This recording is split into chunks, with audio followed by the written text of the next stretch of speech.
Hey Tigers, it's Miss Snow. Hope you're having a great summer. I'm a third grade teacher at Vienna and I'm going to read to you today. It's a book called Ada Twist, Scientist. Another cute cover.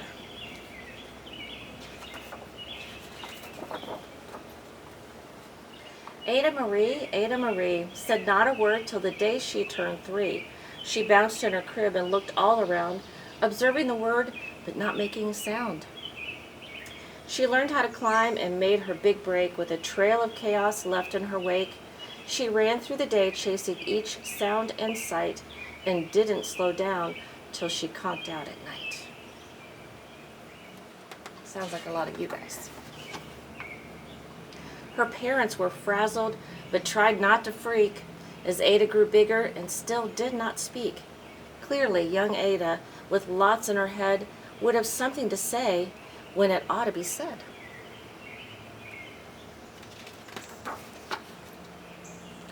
That's just what happened when Ada turned 3. She tore through the house on a fact-finding spree and climbed up the clock just as high as she could. Her parents yelled, "Stop!" as all good parents would. Ada's chin quivered, but she did not cry. She took a deep breath and she simply asked, "Why?" How many of you got a brother that tells on you about all this stuff? Yeah. Why does it tick and why does it talk? Why don't we call it a granddaughter clock? Why are there pointy things stuck to a rose? Why are there hairs up inside your nose? She started with why and then what, how, and when. By bedtime she came back to why once again. She drifted to sleep as her dazed parents smiled at the curious thoughts of their curious child, who wanted to know what the world was about. They kissed her and whispered, "You'll figure it out."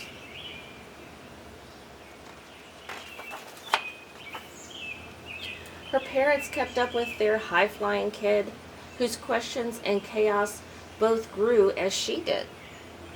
Look at all the questions.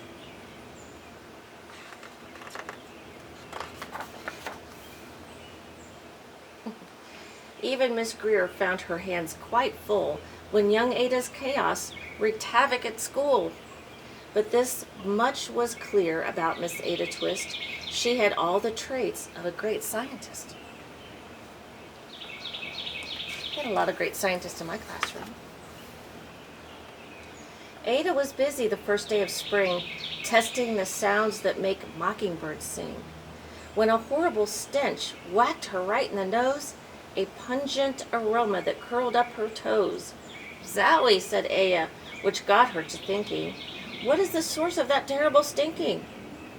How does a nose know there's something to smell? And does it still stink if there's no nose to tell?"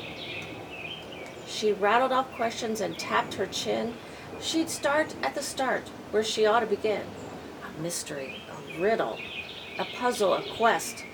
This was the moment that Ada loved best.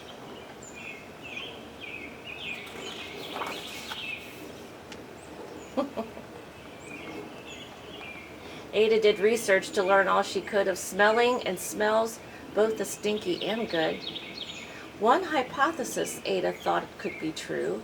The terrible stink came from Dad's cabbage stew. Ooh, it does stink. She tested and tested, but soon Ada knew it was time to come up with hypothesis 2. We talk about hypothesis a lot in third grade. I mean, it's kind of a good guess of what's going to happen. Then, zowie, the stink struck again, just like that. Hypothesis 2, it's caused by the cat. The cat couldn't make such a stink on its own. It needed perfume and some fancy cologne. So young Ada tested. The test was a flop. She started again, but her parents yelled, "Stop!" Cat's face. Uh-oh. It's like she got in trouble for that one. Ada Marie, to the thinking chair now. By the time we count 3. "Enough," said her mother. "That's it," said her dad. Her parents were frustrated, frazzled, and mad. "Why?" Ada questioned. Her mother said, "No." What? Ada queried. Her father said, "Go." "You've ruined our supper. You've made the cat stink. Enough with your questions. Now sit there and think." She looked at her parents. Her heart turned to goo. Poor Ada Twist didn't know what to do.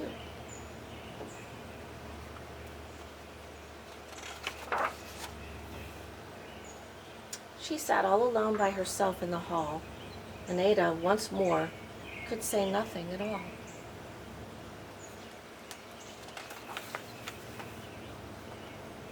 So Ada sat, and she sat, and she sat, and she thought about science and Stu and the cat, and how her experiments made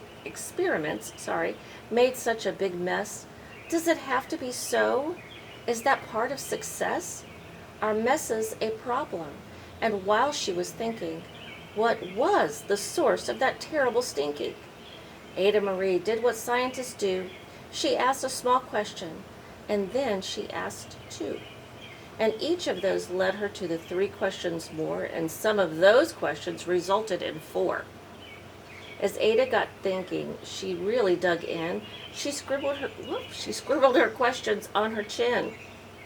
Let me start that over. She scribbled her questions and tapped on her chin. She started at why and then what, how, and when. At the end of the hall, she reached why once again.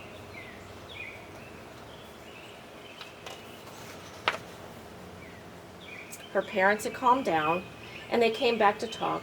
They looked at the hallway and just had to gawk. No patch of bare paint could be seen on the wall. The thinking chair now was the great thinking hall. They watched their young daughter and sighed as they did. What would they do with this curious kid who wanted to know what the whole world was about? They smiled and whispered, "We'll figure it out."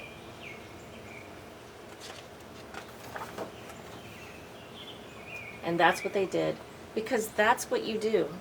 When your kid has a passion and a heart that is true, they remade their world, and now they're all in the act of helping young Ada sort fiction from fact.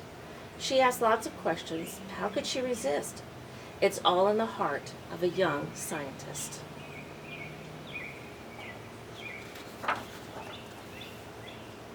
And as for that smell, what can Ada Twist do but learn all she can with her friends in grade 2?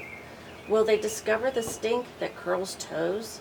Well, that is the question, and someday, who knows? I hope you like that book.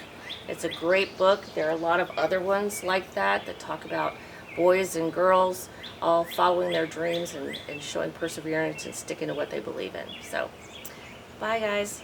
Have a great summer.